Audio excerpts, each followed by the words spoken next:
everyone, welcome to From Notes to Nation. I am a UPSC aspirant just like you, and today I will explain you the basic keyword of preamble.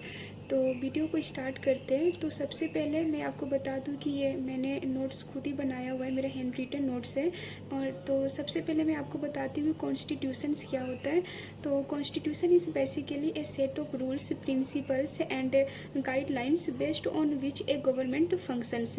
And total 195 countries में से 190 countries से है जिसके पास written constitutions है।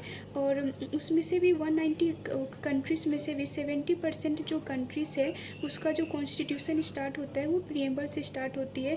And America जो first country है जो जिसका कॉन्स्टिट्यूशन प्रीएम्बल से स्टार्ट होता है। तो प्रीएम्बल में जो फर्स्ट चीज़ जो लिखा हुआ है वो लिखा है सोर्स ऑफ कॉन्स्टिट्यूशंस। तो we the people of India, यहीं से स्टार्ट होता है कॉन्स्टिट्यूशन। तो इसका मतलब ये है कि the authority of the constitutions derive from the people and not from the monarch और एक्सटर्नल अथॉरिटी। कि इसका मतलब ये है कि कॉन्स्टिट्यूशंस को इंडिया के लोगों ने बनाया हुआ है और ये कोई मोनार्क या फिर एक्सटर्नल अथॉरिटी के थ्रू नहीं बना हुआ है।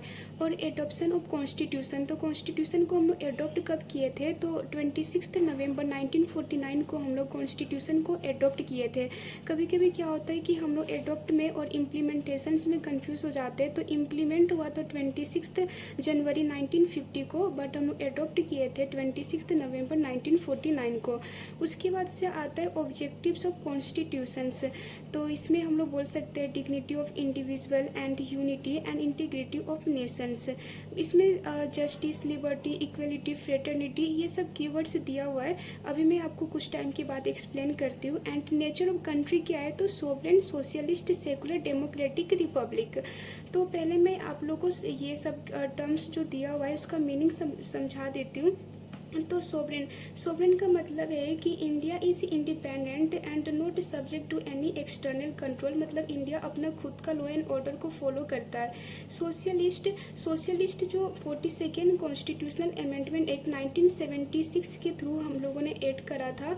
और इसका मतलब यह है कि सोसाइटी में इक्वलिटी होना चाहिए। एंड सेकुलर भी 42nd कॉन्स्टिट्यूशनल अमेंडमेंट एक्ट 1976 के थ्रू हम लोग ऐड किए थे।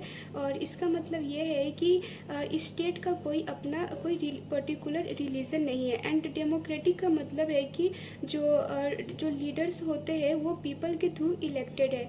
एंड ऑब्जेक्टिव्स ऑफ कॉन्स्टिट्यूशन, तो पहले जैसे मैंने आपको बताया था डिग्निटी ऑफ इंडिविजुअल था, unity and integrity of nation था। तो उसमें पहले आता है जस्टिस। तो जस्टिस में हम लोग 3 इसमें डिवाइड करे हुए हैं, जैसे सोशल हो गया, इकोनॉमिक हो गया एंड पॉलिटिकल वे में। तो सोशल में जैसे हो गया एवोल्यूशन ऑफ अनटचेबिलिटी, इकोनॉमिक में हो गया equal payment for equal work, and political में हो गया 1 person 1 vote and 1 vote 1 value. And liberty का मतलब होता है absence of restriction on the activities of individual.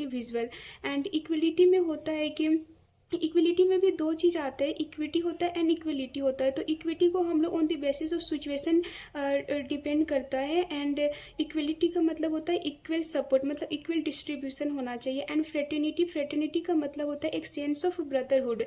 और उसके बाद से हम लोग आते हैं अमेंडेबिलिटी ऑफ कॉन्स्टिट्यूशन। तो हम लोग एक ही बार बस कॉन्स्टिट्यूशन में अभी तक अमेंडमेंट किए जो कि 42nd कॉन्स्टिट्यूशनल अमेंडमेंट एक 1976 के थ्रू हुआ था। और जैसे कि मैंने आपको पहले ही बताया था उसमें हम लोग 3 टर्म्स को, न्यू वर्ड्स को ऐड किए थे, socialist, secular and integrity. And last question जो प्रीएम्बल में आते हैं वो आता है कि क्या प्रीएम्बल जो कॉन्स्टिट्यूशन का पार्ट है? तो बेरू यूनियन केस 1960 में सुप्रीम कोर्ट ने बोला था कि प्रीएम्बल कॉन्स्टिट्यूशन के पार्ट नहीं है। और उसमें हम लोग आर्टिकल 368 के अकॉर्डिंग उसमें हम लोग अमेंडमेंट नहीं कर सकते। But in Keshav Nanda Bharati case 1973 में सुप्रीम कोर्ट ने बोला था कि अकॉर्डिंग टू आर्टिकल 368 हम लोग प्रीएम्बल में अमेंडमेंट कर सकते हैं और प्रीएम्बल जो कॉन्स्टिट्यूशन का पार्ट है। Thank you for today, this much only.